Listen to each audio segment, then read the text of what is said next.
At Say Hi to the Future, we believe exploring, instilling, inspiring, and nurturing human ingenuity is a leadership imperative. I'm your host, Saquib Vali, Explorers Say Hi to the Future, the fast growing community highlighting the human side of ingenuity. Our guest today is Anthony Longo, President and CEO at Longo's, a position he has held since 1998. Anthony is known in the grocery industry for his leadership and commitment to lifelong learning. His passion for the industry and his community is reflected in the multiple boards he currently serves on, including Humber College, the Food Marketing Institute, the Grocery Foundation, and GS1. Previously, Anthony served on the board of the Canadian Federation of Independent Grocers. In 2012, Anthony was awarded the Spirit of the Independent Award by the Canadian Federation of Independent Grocers. In 2013, Anthony was given the Queen Elizabeth II Diamond Jubilee Medal by the Government of Canada. In 2017, Anthony received the Retail Council of Canada's Canadian Grand Prix Lifetime Achievement Award. And most recently, in 2019, Anthony was named one of Canada's most admired CEOs by Waterstone Human Capital. Lots to celebrate there. Welcome, Anthony, and thank you for taking time out from your fresh and flavorful schedule. Thank you, Saquib. So, Anthony, let's let our listeners hear in your voice how you wish to introduce yourself to them. And as you do, please do demystify things our listeners might get wrong about scaling up a family business into a Canadian icon. Well, thanks again for inviting me to join the podcast today. And maybe just a little bit about me first. The most important thing about me is I'm a husband and father to 3 great kids, and we have 6 grandkids that my wife and I really enjoy spoiling every day. So when I'm not attending to the family, I am the CEO of Longo's, and we operate 37 stores here in the Greater Toronto area. And I think it's also important to note, the family was started back in 1956. So people talk about, how we've been successful recently, but this business really started many years ago. And it got started by my father, Tom, and my uncles, Joe and Gus. They, frankly, they're the true entrepreneurs of the business. And they got our business started on a very solid, values-based footing that we rely on today, many years later. And about 3 years ago, we joined another great entrepreneurial family, the Sobey family from out east in Halifax area, Pictou County to be exact. And the Sobey family acquired 51% of Longo's just almost 3 years ago now. But our family continues to operate the business on a day-to-day basis. We have 26 family members still here operating, and so we're very much still a family-operated business every single day. Awesome. And yeah, any thoughts on what the journey is like of turning a family business into a Canadian icon? Yeah, I mean, I don't know for a Canadian icon, but I'd say it's one step at a time, and it's really been on that solid footing of the values that we espouse, and I think we were very I'd say cautious over the years in terms of our balance sheet and ensuring that we did things that were going to grow the business, but not too fast, and really stayed rooted in our values and rooted in quality, freshness, providing great service, and our 3 values of honesty, trustworthiness, and mutual respect, which I'm sure we'll talk about today as well. But it was really around getting the whole family united and working towards common goals, and I think that was for us has been very successful over many decades. I think one of the things that you've highlighted in how I've also got to know Longo's as a customer are those 3 values. So Anthony, one of the provocations Say Hi to the Future explores is this notion of resilience. Take us through your family's journey and an example from one of your professional endeavors that weave into how resilience played a pivotal role in your business. Yeah, so I'd say it's critical. I mean, if you're going to be an entrepreneur and start a business, if you don't have that, the quality of resilience, you're not going to succeed, because you are going to have bumps in the road many times, and some days you're going to think that it's going to be a failure, but you have to keep driving and trying new things. But I really want to maybe go back to our values, and talked about honesty, trustworthiness, and mutual respect. When you've got those as your values, resilience becomes a necessity. And what I mean by that is that you can't just throw in the towel at any time.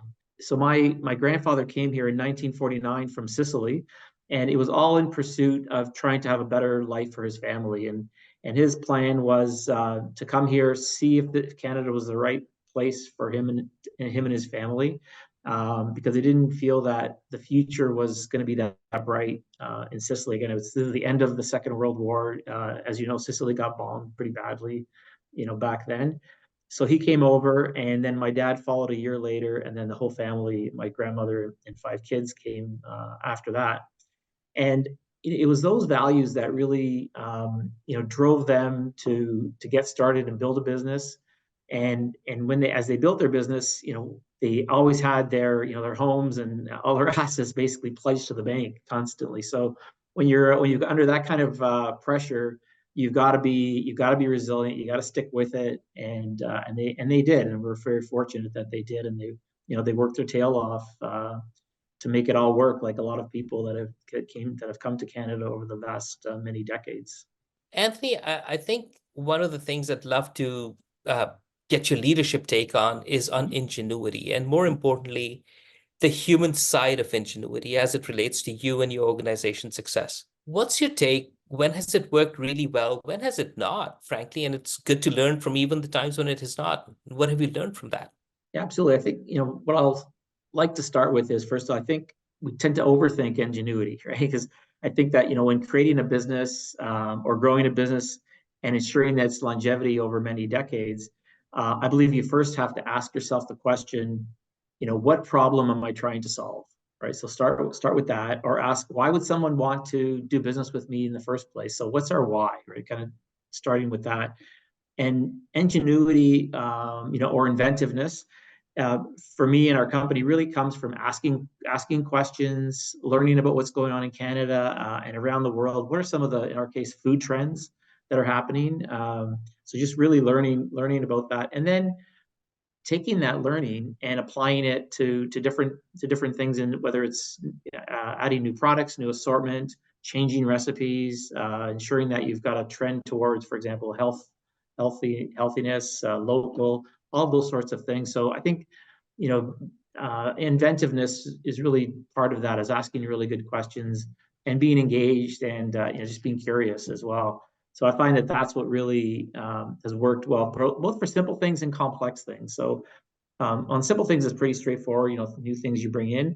But on complex things, it's it's slightly different, but still you have to have ingenuity to get it done. So, for example, in our case, very early on, or maybe 30 or 40 years ago or so, we made the decision that we needed to have full control of our supply chain.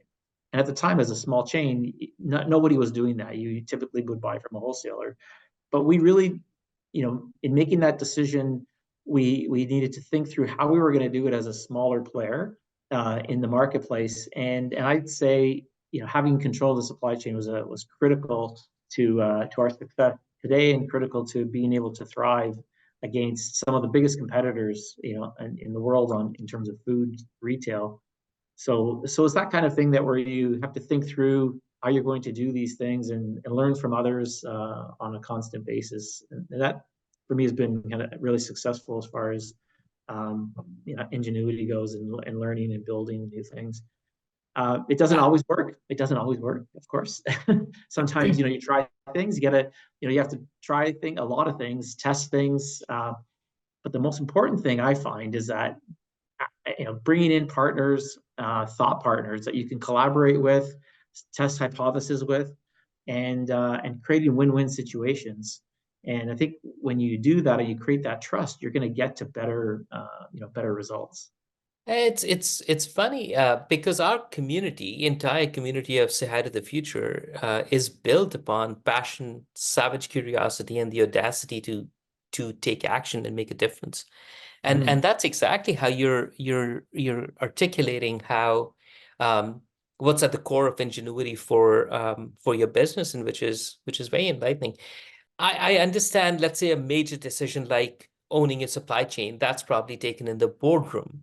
Um, how does this curiosity show up on the shop floor, like at the retail store?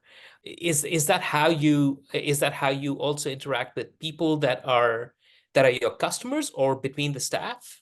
Yeah, no, absolutely. Between customers, staff, going to trade shows, visiting competitors. I know there's always a joke when when we're traveling on holidays, you'll have to stop at food stores. So it is about curiosity. It's about learning what other people are doing and seeing if it would work. In your case, I'll give you a good example. Our team was out in Texas. I don't know, probably 6 months ago or so, or 8 months ago, visiting a great chain there called HEB, and they were making store-made guacamole. Sounds pretty straightforward. What we found out is pretty difficult to make and have it keep and get the right flavors. But I mean, they took that and again with their ingenuity, they figured out how do you bring that to this market because no one in our market is doing store-made. Been a huge success, but it's those kinds of things that we do. So it's learning from other retailers, but learning a lot from our customers who tell us, "Hey, you should check out such and such a product that I saw at Trader Joe's in the U.S. or something," and learning from them as well. So that shows up on the shop floor. It shows up in our buyers' offices. It shows up everywhere across the business. Very cool. I like the example of going and visiting other food stores as well. So it's not just from the people who are coming into yours, but keeping your eyes and ears open wherever you are. I think that's a great insight. I remember for us, while at Procter, we used to our store visits were absolutely key and most of it was just by observation.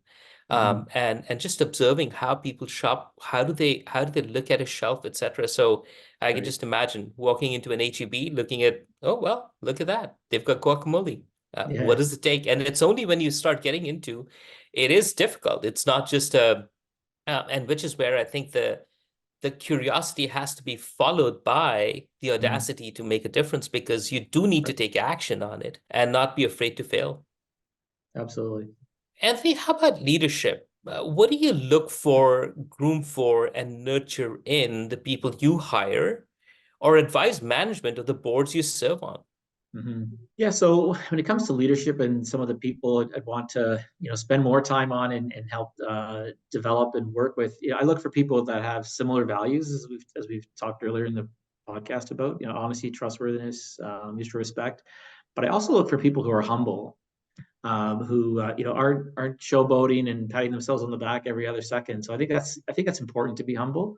I also look for people that give full credit to their team when things go right and take responsibility when things go wrong, because you're going to have both. And I think it's important to distinguish that a good leader will take that responsibility when things don't quite go according to plan, and then let their team shine when things go really well. So that I call those are really team players that we have, and also lifelong learners. That goes back to the topic we just had on curiosity, and people that are curious want to continue to learn, whether it's formal learning in a classroom or learning by going out and visiting other retailers, or hooking up with suppliers. I remember you mentioned P&G when we went to I believe Cincinnati is where their head office is. We went through their learning labs there, and it was phenomenal. The whole team came back with new ideas and new insights that the P&G shared. So that's part of, I think, leadership is being able to do those things and wanting, not just being able to, but actually wanting to do it and craving it. I think that creates great people, great leaders. And of course, you have to have a spirit and an energy to win. So you can have everything else, but you got to have that ability to get out there and win against others in the market. The other thing I try to help our leaders on is I use what's called PI, and PI stands for performance, image, and exposure. And it's Mhm. really the team, helping both their own career, but also their team's career in terms of managing the performance, image, and exposure on everything that you do. So really ensuring that you keep that in the forefront and developing that in your career. I'm very familiar with performance, image, and exposure, but I'm very curious in just trying to understand. So, how do you orchestrate that within your teams? How does that come to life? Yeah, so let's say, for example, with my own direct reports, I mean, first of all, they have to perform, so that's the performance component. Sure. Image, it's having like the conversation about how they're showing up and how they're communicating. So that's really their image. And then exposure is getting them, like in my case, I'll have some of my team do reports to the board, or make presentations instead of me doing the presentation. They do the presentations, or just giving them exposure, whether it's on those sorts of things, or having them chair a committee, or various things to help them grow. So it's all three of those components, and again, I'll talk to my leaders about ensuring that their leaders, the people that report to them, also have those opportunities to have exposure, to have those conversations around image, and of course they have to perform. Your KPIs have to be met and exceeded. So that'll help drive your career. Fantastic. And Anthony, it was very much in your introduction. You're a lifelong learner.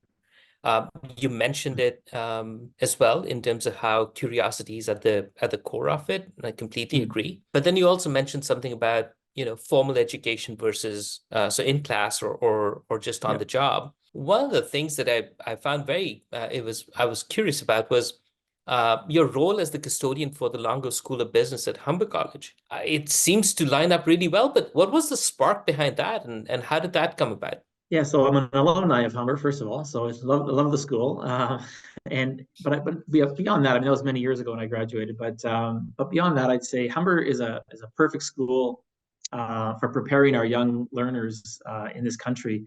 And Humber is a polytechnic institute, as you may know, and it's really where they combine kind of deep theoretical learning combined with hands-on learning, and that really prepares students for the opportunities and the challenges out in the real world, whether it's in business or not for profits, but just really preparing them to have that combination of theory and hands-on. So I love the fact that they're doing more and more of that.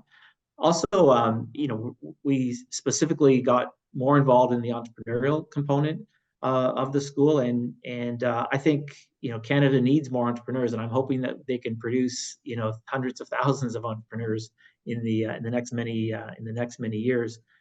And when I talk about entrepreneurship, I don't say it just as people to start a new business, because being an entrepreneur is also being creative and creating new lines of businesses inside an existing business. And in some cases, it's easier. I mean, you have to navigate sometimes the politics and bureaucracy, but if you can get through that component, you actually have better resources to be an entrepreneur inside of an existing business. So you have the funding, et cetera, that maybe a startup might not have right off the bat. So I'd say those are the main reasons for Humber, but also, Humber, the team is exceptional. If you ever get a chance to meet with the folks there, they're just phenomenal people. They're just exceptional leaders, and they really espouse everything that we've talked about today. Resiliency, ingenuity, leadership. So we're really proud to have our family name on the Humber School of Business and the Humber Entrepreneurial School. I would love the opportunity at some point in time to go and visit them and just get a feel for, because one of the things you're absolutely right. Entrepreneurship is a state of mind, and not just the effect of starting a new business. It's also how we look at everything that we do, whether you might be working within a business. I mean, some people might call it intrapreneurship versus entrepreneurship. Fine, I understand that, but in the end, it's a state of mind. So, but I am curious though. I understand the distinction, but at the same time, how does that curriculum, or how do you influence that in a way which is different from, let's say, any other business school that's trying to promote learning and business management? Yeah, I think what I like about what they've done is it's not entrepreneurship as just as one faucet of their learning. It's actually embedded in all of their business programs. So if you're in the golf program, for example, it's embedded in that. It's embedded across all of their business programming, and that's what I really liked about it. It's not just simply learning how to put together a pitch or a business plan, etc. It's embedded across accounting, across all of the all the technician programs, etc. So it's really learning how to be an entrepreneur, be creative across their entire spectrum of courses, which is what I liked about the way they manage it. So it's not one pillar that says is entrepreneur, your entrepreneur class. It's embedded in everything that they do.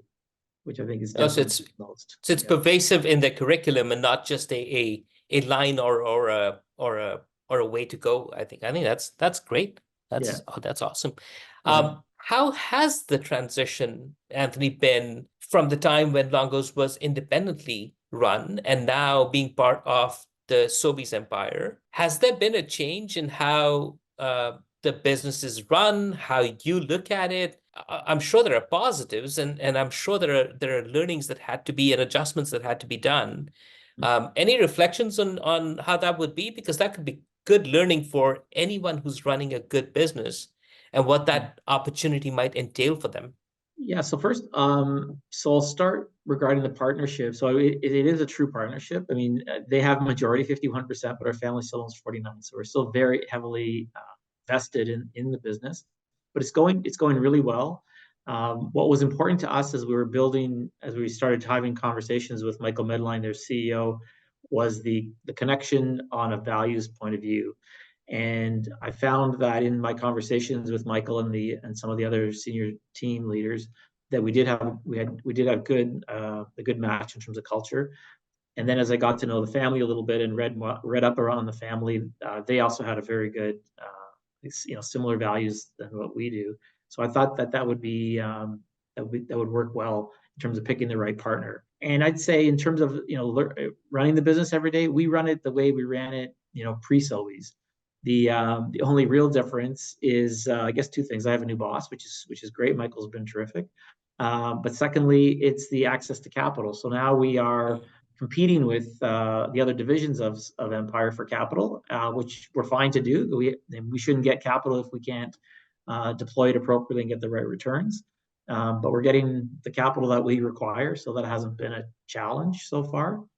And I think we've proven that we can deliver on what we say we're going to do. But it's been good so far.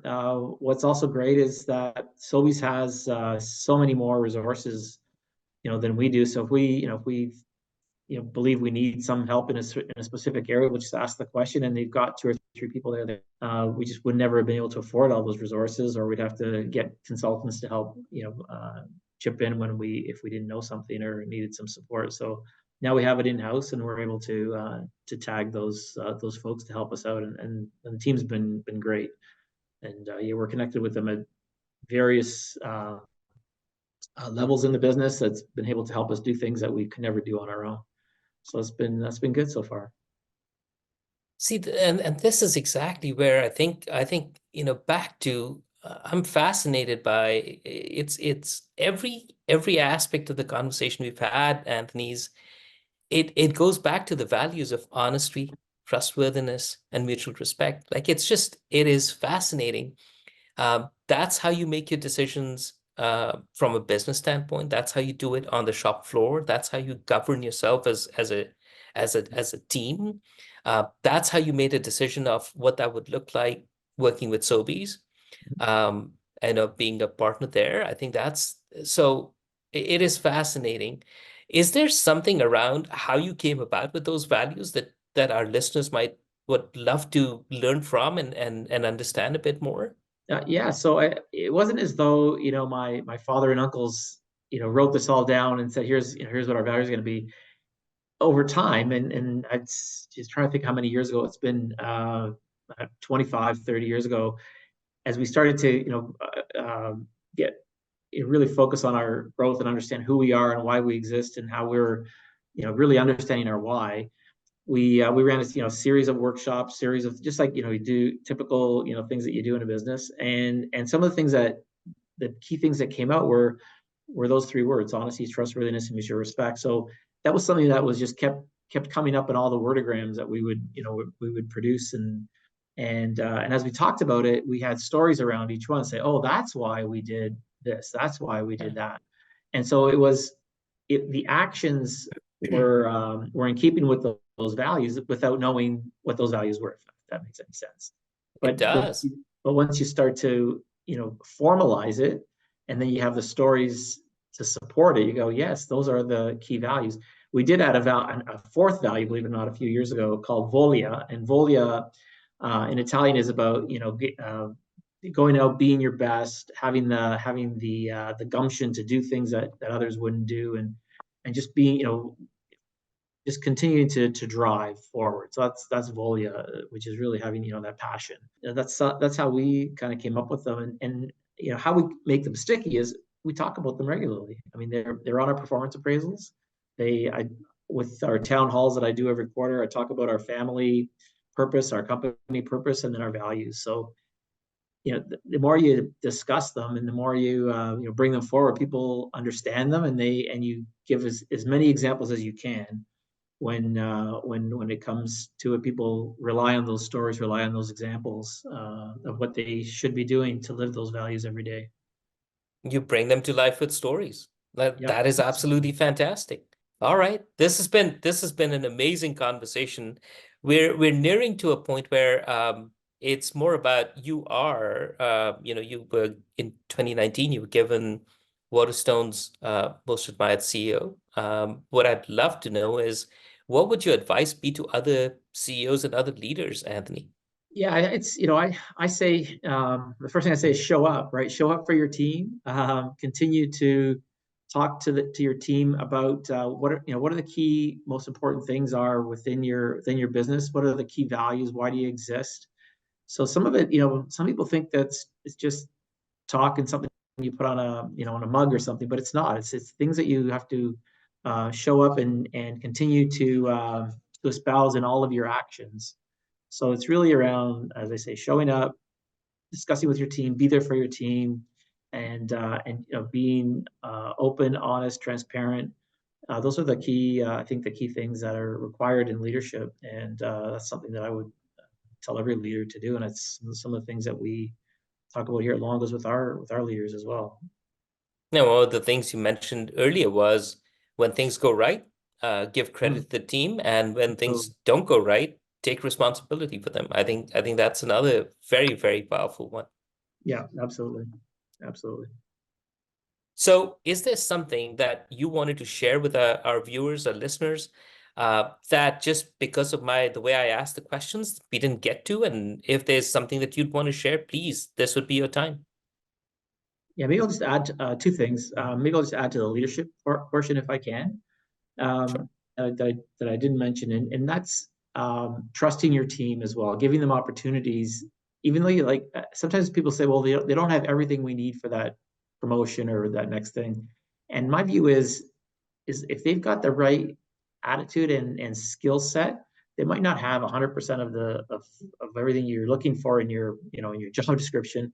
But if they've got 60, 70% and they've got the curiosity, trust your team. Yeah, I find when I do that, our team comes through in spades in 90% of the time, and they are great learners. They lean on other people. They will ask people for advice, and you'd be surprised. I always find that the team is better than I had ever expected. So I'd say trust your team and give them those opportunities. The other thing I just wanted to talk a little bit about, if I can, is everything we talked about today: resilience, ingenuity, and leadership. Those are all key things we need in Canada, and right now our standard of living is at risk, because productivity has been failing for the last several years, and I really think it's a topic that no one has talked a lot about. I mean, you see headlines once in a while, and it kind of dies down. But I do think it's incumbent on all of us as leaders, as business leaders, as not-for-profit leaders, political parties, every institution really needs to think through how are we becoming more and more productive, because Canada's fallen behind, and productivity. If we don't get productivity gains, we're not going to get back to the standard of living that people have been accustomed to in this country, and we seem to be failing. So I'm hoping that leaders will step up, in all aspects, and use ingenuity, use leadership and resiliency to build better and stronger organizations across the country.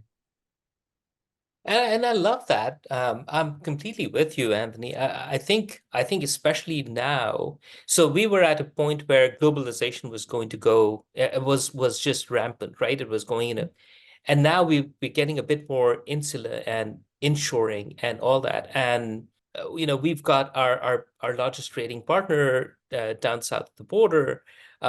They're getting a bit more of what has to be made in the US and so if Canada has to, for sure, what are some of the avenues that Canada could explore? Yes, in addition to ingenuity, leadership, and resilience, what are some of the avenues? I mean, who would you want to reach out to through this podcast right now and say, here are some of the areas that we should be looking at? I think every business leader, frankly, every Canadian, but I'd say if we have to focus on business leaders and politicians as well to start really making significant, I'll call them bets, but ensuring that we're the best in the world at specific things. So, for example, agriculture is one thing that we do exceptionally well in Canada, that we trade significant amounts with the US. So, continue to be the best in agriculture, both in quality, in product varieties, and all of that when it comes to our agriculture sector. The other is, and I don't know enough about this, but AI, like AI, my understanding is that it was actually could I use the term invented in Toronto, or but yet, I'm not seeing that permeate coming out of Toronto and Canada and to other parts of the world. I see it in other parts of the world where they seem to be further ahead, and whereas that's something that we could own, I think. Our natural resources is the other one. I mean, it's a political hot potato, but we have to deal with the fact that we have great natural resources here, and yet we're not maybe exploiting that as best as we can. Because I know, in the West, we've probably got the cleanest oil possible that we're working through that other parts of the world aren't. So that's a competitive advantage. And I remember many years ago, there was a file in Ottawa that was really about Canadian made and building the Canadian brand for quality and dependability. And I think we've got to maybe pick up that file and figure out how to do more of that and bring pride to what we deliver to the world from Canada. Yeah, because I think we have some exceptionally talented people in many industries. I wouldn't say all industries, but many industries, and we've got to be leading in some. We can't be all things to all people, of course, but we really have to bring some of that ingenuity and leadership to the rest of the world from Canada, for sure. I love this. I love this conversation. And Anthony, thank you so much for coming on. I think this in itself is the start of a what I would say a partnership on ingenuity, resilience, and leadership. That's ahead of the future, and Longos could have more to explore. Some of it could also permeate into your role at Humber College. I think there are ways that we could bring it to life. We will tag you. We will tag Longos and all the organizations, boards that you serve on in our show notes. This has been a fantastic conversation. Thank you so much, Anthony. No, you're welcome. Thank you. All the best. The Say Hi to the Future podcast series is produced by Sonia Romero, edited by Matt Miller, and special effects by Edward Vasquez. Please leave us your thoughts and let us know if there is a leader you want us to have a conversation with next.